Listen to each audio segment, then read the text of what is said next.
Hello and welcome to today's video. This video is all about my review of the Cricut Explorer 2, which you can see behind me here. So before we get into the main portion of the video, when I got the machine back in August, I did film an unboxing and a little bit of a first impression type thing. So I'm going to insert that footage now.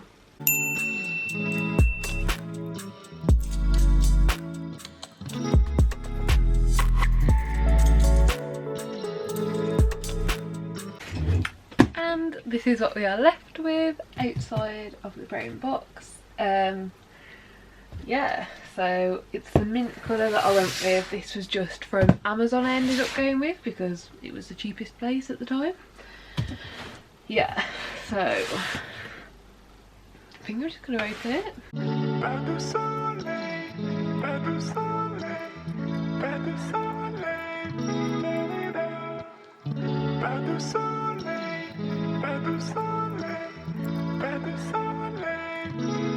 So once we've got all of the packaging moved and out the way, this is what we are left with.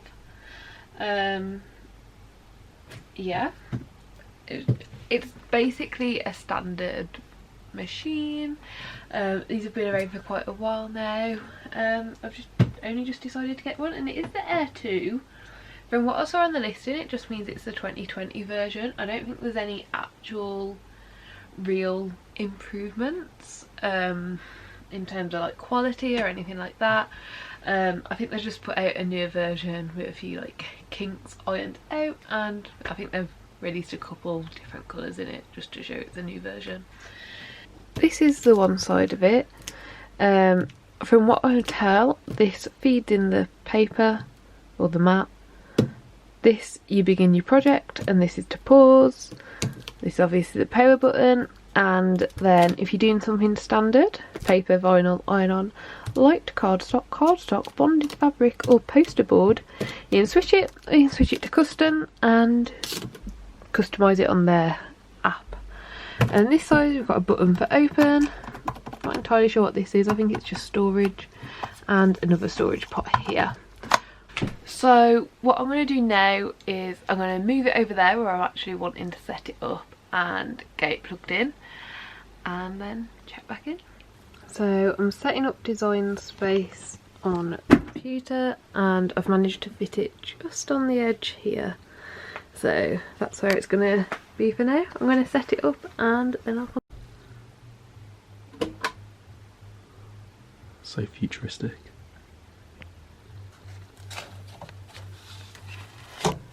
And it says, confirm the blade is... And it's cutting.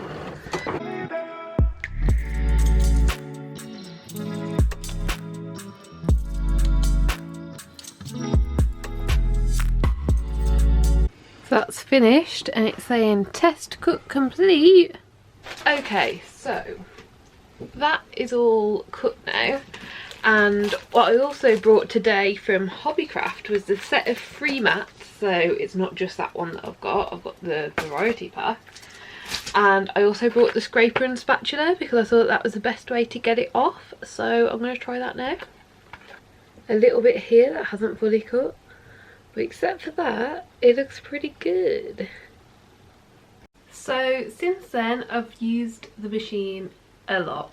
I've used it to make stickers for family, for friends, and I even have started making some stickers for my own Etsy business. So I've been really enjoying using the machine. And within doing that, I think I've really understood how to use the machine and how it works. You can use it to cut, to write and to score. I haven't personally used it to score, so I can't say anything about that. And I tried the pen that comes with it when I first had it. I had a little bit of a practice, but I can't really give any detailed information about the writing portion except for that it works. So yeah, as you can probably tell, the main thing I've used it for is cutting. I've used it on card when doing tags at Christmas time. I made my own Christmas tags, and I've also used it on like just thin paper that I've got when testing out new designs and testing out stuff, so I'm not wasting nice paper. And no matter which end of the scale or anywhere in between, it's always turned out really good. So I haven't yet used the fabric setting on the machine, but all of the other settings I know work great, and I've now got into the process of just putting it on the custom setting and using the custom options in Design Space, and just knowing what works best for the paper that I am using. For instance, I've found that using the custom sticky note setting actually works great for the sticker paper I've got if I don't want it to cut all the way through, if I want the stickers to still be left on the backing sheet. Sorry, the cat is wanting some attention as well. So for instance, I use that setting for my pet planner stickers. So as you can see, they peel off this sheet here, but it's still on the main backing sheet. And then I've also made die cut stickers on it using the custom settings. For instance, I made this Halloween set of stickers which are all cut out individually, and I've really enjoyed that as well. So quickly going over the machine, you turn it on, you open it up, and for me I've got the cutting tool right there set up ready, so when I'm ready to go it's already in there. So that is literally, once I've set that up, that's all I've had to do with it, and it's all sat there waiting. Then you also have lots of different matte options when using the machine. The three that I've personally got are the light grip, the standard grip and the strong grip. For most things I just use the light grip, I find it works well enough. I do occasionally use the standard grip if I just want it to be a bit stronger, if I'm having trouble, if I'm using really thick card. And I don't think I've yet used the strong grip, so I haven't tested this one out, but I think it's more if you're using fabric or something you really need it to keep sticking down. And I just quickly thought I'd show a little trick that I've used with these mats. So rather than, when you've got the paper on it, rather than peeling the paper off, if you peel this, the paper will like just stick off, and then you can just pull it and it stops the paper from curving because you're curving the mat instead. I thought that was such a good trick when I learned it, so yeah, that is definitely one I would recommend. So I'm going to go through the pros and cons of the machine and how I've found it to be, but I just wanted to state that overall I'm really happy with it, and even the cons, they're not bad, they're just worth noting. I know there's lots of different machines out there, I can't compare them. This is the only machine like this that I've ever used, and I'm really happy with it, I really enjoy it. So I think especially if you're looking to buy, it is important to know both the positives and the negatives. So I'm going to start with the cons. So it needs calibrating frequently. For me, it seems like every third or fourth time that I use it, I need to calibrate it. And it won't be a massive thing, like if they're just personal stickers for me, the first time I notice it, I'm fine with it.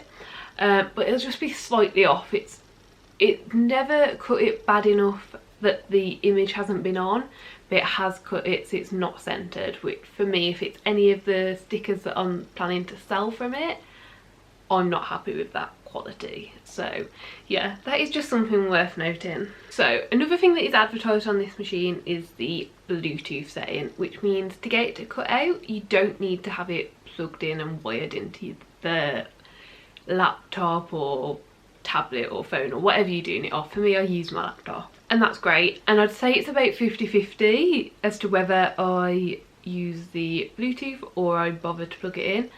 And the main reason for me is if I'm cutting out loads of stuff, I have found that the Bluetooth setting is not as quick as the wired setting, and I don't know why that is. I don't know if it could just be the particular thing I'm cutting out, it could be anything, but I haven't seen that actually advertised anywhere that it is slightly slower, so I just thought it was worth noting. So another thing that I've noticed is the actual app, the downloaded software that you use to connect to the machine. It requires quite a lot of update, which isn't a bad thing. It's great, and it means it's not breaking, it's never doing anything wrong, but when it requires an update, you have to update it then and there. And there has actually been one instance where the update started and it crashed it all, so I had to completely uninstall it and reinstall it, which isn't a problem.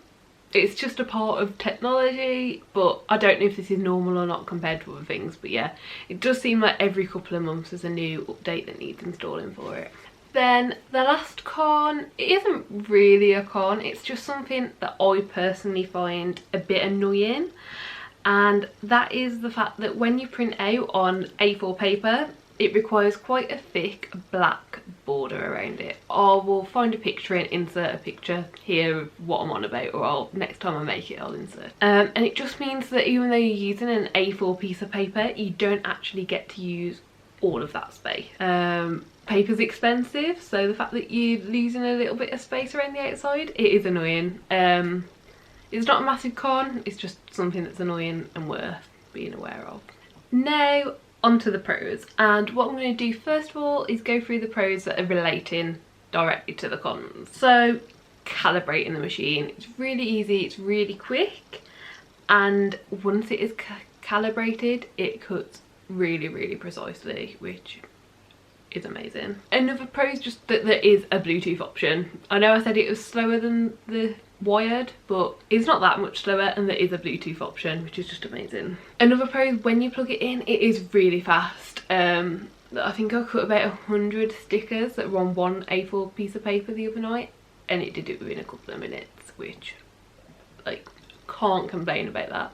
And then the last one that kind of relates to those cons is Cricut Design Space. Once it is set up, it is so easy to use, it's so easy to learn the different tools that are on there, and it's really easy to navigate. I'm not the best with technology and learning how to do new things, so I found it really easy to use and to both create on there and to import things into that I've already created. Now onto the other pros. So one thing that I find really good about this is that I'm connected to it on my laptop, but my boyfriend, who we have a shared office, if he wants to use it at all, it's also connected up on his computer and we can both use it at the same time, and it's all just cloud storage, so it means it's easy and there's no deleting stuff by accident, there's no messing up. It is really straightforward in that sense. So another pro for me is that it is small and super lightweight. We've actually moved house since I got it, and it was just easy. I didn't need to think about it. I put it in the box, moved it. It wasn't a problem at all, and it was just fast and simple. Yeah, I don't think I need to say anything else on that front. And then for me, one final pro is the amount of other people that use it and the amount of online things there are to do with it. I have not yet come across a problem that I couldn't search Google or search YouTube for and find someone who's had that exact same problem and is sharing information. It just seems like there's a real online source of information for it everywhere you look. Personally, I just use Google and YouTube, but I know I've seen people refer to like Facebook groups and Reddit and stuff like that as well. So it really just seems, if you are using it and you do have a problem, chances are someone else has had that problem and is sharing the solution. And I think that is about it. If I have missed anything out, if you do have any questions, please do leave them in the comments down below. I will do my best to answer them to the best of my ability. I am still learning, but I feel pretty comfortable with how I'm using it. I really hope this video helped. Do give it a like if you liked it, subscribe down below, and hopefully I'll see you next time. Bye.